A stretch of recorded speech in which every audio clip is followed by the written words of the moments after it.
When we were friends, I was happy. I was happy before we were friends too. My life light like a north-facing room with sunshine streaming in often and an airy warmth radiating my daily existence. But when we met, it was instant.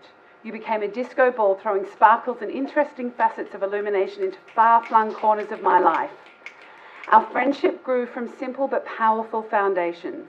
A deep affection for the friendship between our children, a shared predisposition for dancing on tables, and an unbridled love of gin.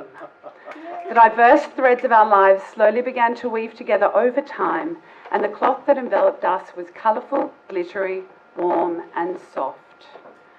The years cultivated sedimentary layers of family, friends, travel, breakfast bubbles, barbecues, secrets, infinite one-too-manys, gregarious girls' escapes, sing-alongs, crippling hangovers, and laughter so real and deep it frequently threatened the limitations of my tear ducts and my knickers. You were my best friend, and I loved you.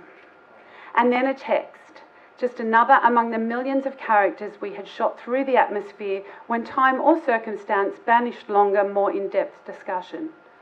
Lightly intrigued by the out-of-the-blue comment, I still thought that you were simply confiding an important decision to me. I still marvel at how blissfully ignorant I was.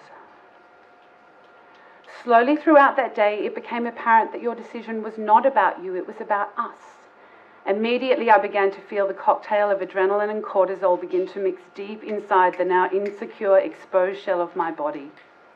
Then suddenly your anger became a writhing serpent of pent-up anger, frustration, and disdain. Your words delivered sharp shocks, electrifying this tense container of my heart as you, my closest friend, shattered my world. I couldn't see it at the time, but that first innocuous message was a line in the sand, and you drew it behind me. Following began the subtle, methodical disengagement, initially a gentle fraying around the edges of the fabric of our friendship, and then tears running all through those beautiful threads entangling our laughter, trust, love, and admiration. And here we are now, you, me, and the chasm. As I observe the gap, I realise it is not that wide, that with a leap fueled with a level of perceived responsibility, I could cross that divide. An apology, a bolstering of your sense of being wronged, could spring me across that space and back to stand beside you. But what the abyss lacks in width, it finds in depth. The hole is deep, it is dark, and plummeting into those depths would be, to me, fatal. Risk versus reward, that's what they say.